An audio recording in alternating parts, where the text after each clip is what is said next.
Can I ask you something? Have you noticed how some mornings the world already feels loud before we even had coffee? You open your phone and it's all there.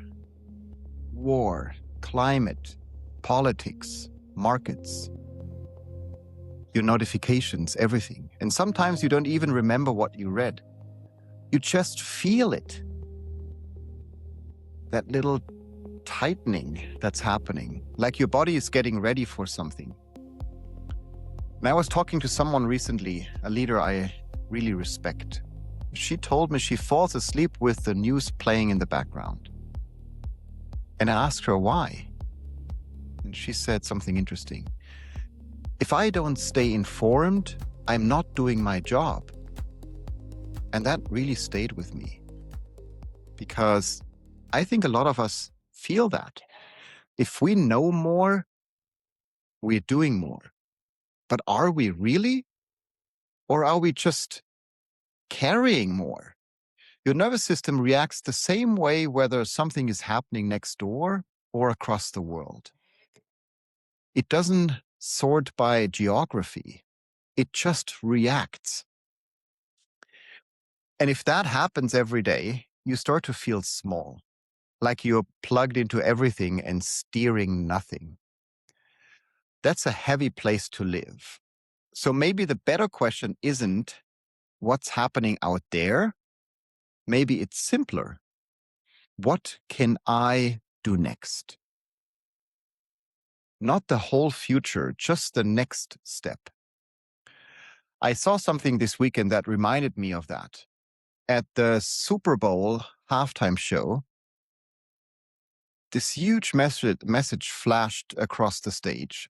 The only thing more powerful than hate is love. And for a second, the energy shifted. Joy didn't feel soft. It felt powerful. And I thought about something else. My mother recently stood in a square in Germany at a demonstration against racism. And my son walked in a protest in Santa Cruz. Two different places. Same move. They showed up. They moved their feet. And that's the difference. Scrolling feels like participation. Showing up changes you. When you move, your chemistry changes. Even small acts, like helping someone, fixing something, reaching out, they shift you. And you feel less like a spectator, more like an author. And I was walking through Wall Street recently in New York and had a conversation with my friend Marcus that made this even clearer. Markets go up, markets go down. And someone said something simple. If your happiness depends on the number, you'll suffer twice. And that applies to more than money. If your sense of self rises and falls with the headlines, with reactions, with outcomes, you will feel every single swing.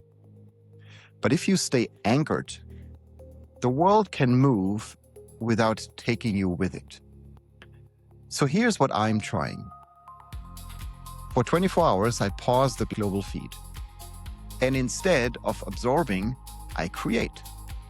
One small thing. Call someone. Help someone. Cook. Write. Fix something. It doesn't solve everything, but it changes me. And when I change, the way I show up changes. Maybe the future doesn't need more informed spectators.